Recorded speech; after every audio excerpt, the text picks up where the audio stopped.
one of the characters in your book saw very early on how the UFO subject could be used as a tool to manipulate and control people. And we've seen when people are in fear, like 9/11 and the marathon bombing, how much easier it is for the authorities to get access to people's homes, to control the public. Do you think that that is a real agenda? Oh, absolutely. Um, as after the DC flyover incident and the Robertson panel, the CIA came up with the Operation Mockingbird, which was for that stated purpose. I mean, to control the media, and it was in the 70s, I believe, that the Church Committee held hearings, and DCI, the head of the CIA, Colby, admitted that that they have people in the media, on newspapers, television, the AP, just about any form of media that they have had, that are on the payroll of the CIA. In other words, they're on the payroll of the network they're on, but the CIA pays them. As a matter of fact, I saw an interview with the head of the news with CBS, and he was quite aware of it. He said, yeah, I mean, he was open about the fact that they had approached them, and he said, well, they offered some legitimate information on events occurring around the world, and he said, it's kind of a tit for tat situation. But absolutely, there is an attempt to control, and that was again, I think, one of the purposes of having a central collection organization for UFO witness reports, so that these could only be the ones that they want the public to know about. They make a big deal about, and the ones that are critical. As a matter of fact, we know now that Blue Book, Project Blue Book, was a complete sham. That I'm trying to think.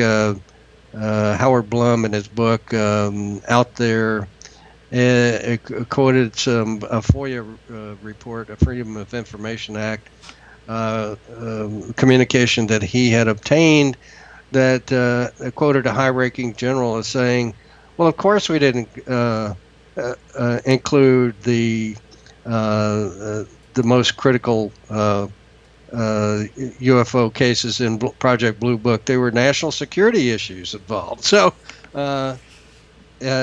absolutely, they want to control what the public knows, and what the public does, because one of the things that I discovered with a lot of the whistleblowers who came forward as a result of the massive amount of media attention that Stephenville got, and my constantly being on television and radio, newspapers, magazines, and so forth around the world, was that people knew, here's a guy who's trying to get to the bottom of things. And so I started having calls from people who would claim that they were CIA, DOD, military intelligence, NASA scientists from S4 at Area 51, and so forth. And they would give me bits of information that they would say, but you can't, you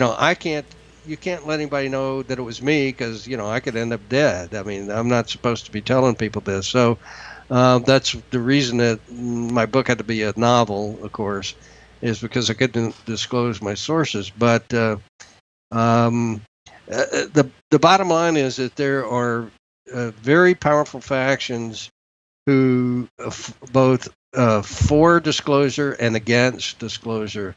And I've heard the rationale. I mean, I think you and I would probably agree. We would believe that there ought to be full disclosure. The world has the right to know. Yes. But the people who are against disclosure have some pretty powerful rationale as well. So I'm not saying they're right, but it's not a simple solution. It's not just that there are other human-like aliens out there that waiting for us to be their space brothers. Things are a little bit more complicated than that, and it would, I think, cause mass panic in some quarters. Well, if Marc Slade's experiences are anything, any reflection, any true reflection, then you can understand why, it is a complicated situation.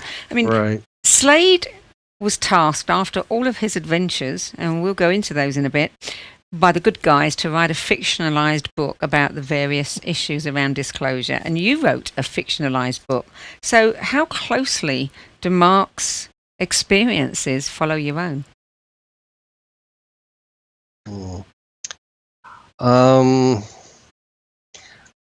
Well, I would say that quite a bit of the book is true. Even starting with the first incident at the beginning of the book. And many of the characters in the book, Mr. Drake and Gladys, two older, people, are actually very real and fascinating. You can write a book about them alone. So I'd have to say quite a bit of the book is true. Yes. What about the underground facility that Marc Slade goes to, where he meets the scientist and the others? Right. That is based on an actual underground facility, and there's a scene there where they come upon make a discovery in this absolutely enormous hangar, and that is almost an exact. I mean, those are exact quotes. Some of the things that are said there upon the discovery of the hangar and the contents of the hangar, that occurred in real life. And what about the, Marc is invited to go inside one of the craft that's there, and he thinks it's empty. And it's not empty, and then it's revealed to him that in fact these craft, they have a symbiotic relationship with the crew, and it's as simple as thinking where you want to go and it will go. Right. I mean, how about that one? Well, in that case, it wasn't me that stuck his head in a hole in the side of the craft. But I did, work with a scientist who actually had that experience, and I think I don't know. We can get to it later, but I actually had him submit to me a transcript of a polygraph test. This is a man who I did simply Google his name, found out that he was a very esteemed scientist, and at any rate said that he worked at S4 there in Area 51, and then later it turns out that he and a colleague who also had worked at Area 51 lived worked at another facility here in Texas, which all related to this Stephenville craft. So, he had actually inspected 8 craft, he said, that had been, shot down, crashed, or commandeered in some manner, or been given us as a gift. So, what about the others? I mean, do you know of somebody who has met beings like that? Yes, he's a very famous writer, as a matter of fact, but I can't give away his name. Again,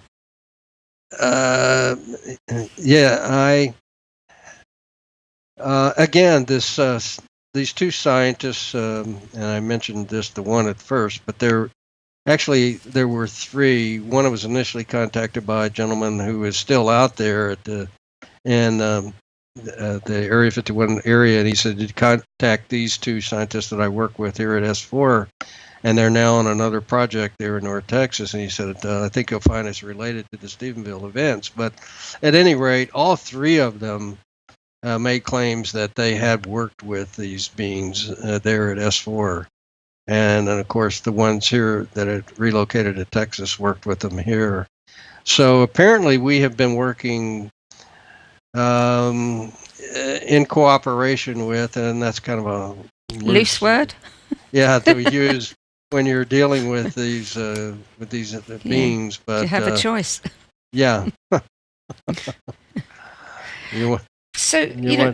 There's an interesting point there, because he calls them the others because nobody really knows whether they're ETs from another planet or solar system, whether they're from a different dimension, or whether they're an ancient race that have lived underground for millennia. I mean, how much truth is there in that? Right. Well,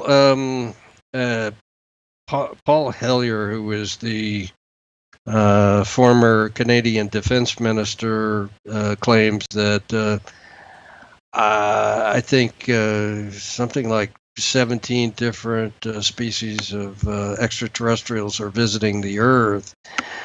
So there are,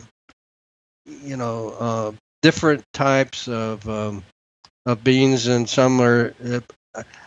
I think one of the most powerful reasons that I've heard from the folks who don't want to disclose, and of course they're primarily just don't want to give up the power that comes with this technology, but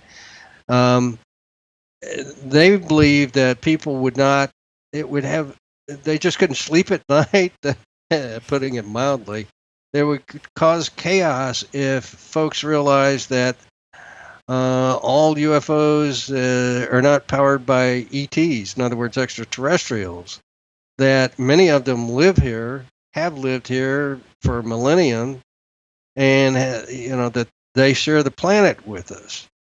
And I think to realize that we're not at the top of the food chain here, the evolutionary scale on our own planet, would just not be acceptable for a lot of people's belief system. So, the fact is, there have been advanced non-human terrestrial beings here since the dawn of time. I mean, we have found perfect representations of flying saucers on cave walls, and I mean these primitive ancestors were not, didn't have cable, and they didn't have Isaac Asimov to read or whatever. They painted and drew what they saw. So but the accounts are worldwide, and so we know that we've been visited as long as there's been recorded history, if not longer, and so many writers have talked about underground civilizations and so forth, and apparently from the sources that I've talked to and developed, the intelligence agencies are aware of these. One gentleman I talked to said that it's very highly compartmentalized, but that he knew of two underground facilities here in Texas, and he had met one other associate who was aware of two different ones. So apparently, there are quite a few all over the world. I think many people think, close encounters, if we're going to meet any ETs, they're going to be friendly beings. But of course, in the book, they're not at all friendly. Would you, in your information, does it lead you to believe that the majority of them would be less than friendly? Well, that's one of those questions I think was answered by, I forget which one of the astronauts, but he said if they were not friendly, they could have wiped us out a long time ago. So I think indifferent could be one way to look at it.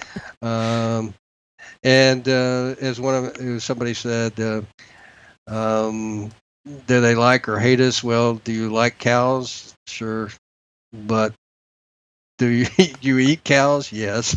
So do you hate them? No. I mean, I think they don't. I think we're trying to attach human emotion to Yes. Yeah. something that may not quite fit, and that's of course one of the other things is the idea that they're going to just show up at a park like Michael Rennie, and bring us the cure for cancer and wish us well and everything. That's probably pretty far fetched, but Have any you rate. have you ever met an ET? Mm, not that I could prove. No. No. Okay. Do you have any idea what they might feel about disclosure? Yes, that I do.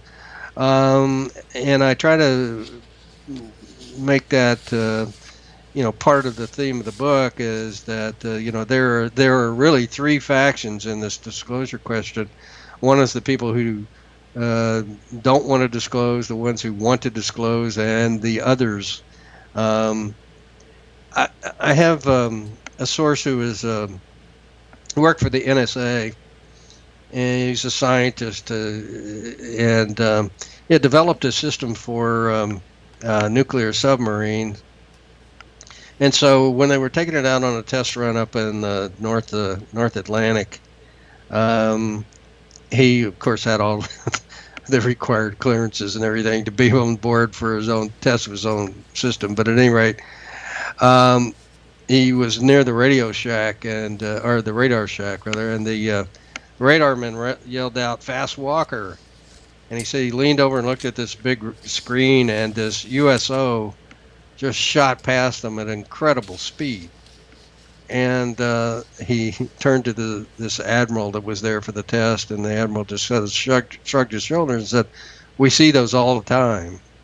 So there's at least as much underwater activity as we see in the air, and they do have underwater facilities, underground, bases that they can enter from under the water. But I guess now that man has explored almost every inch of the globe, that it's becoming more and more difficult for them to avoid us. And for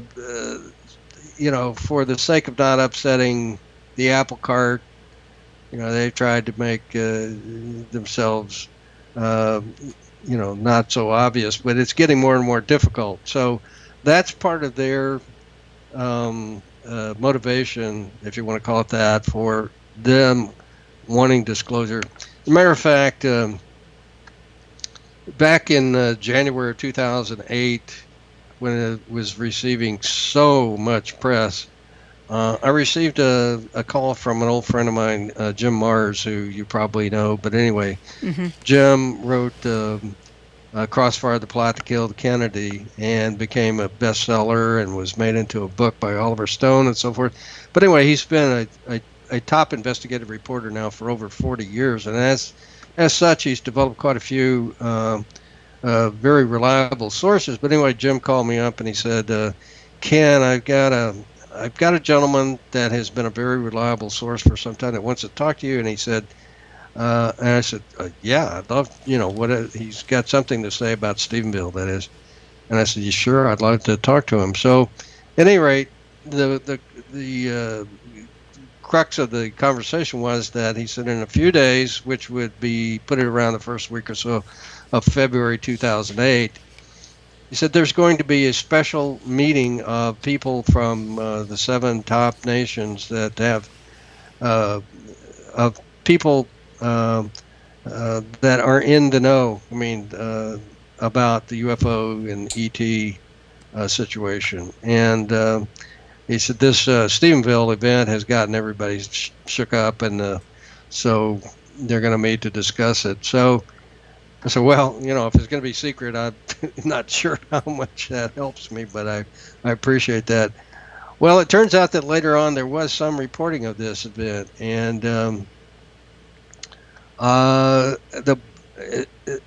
guess to summarize what was said there was that the meeting was told, start preparing your population for disclosure because the others are getting impatient with with our pace of of preparing our population. So it's coming whether anybody wants it or not.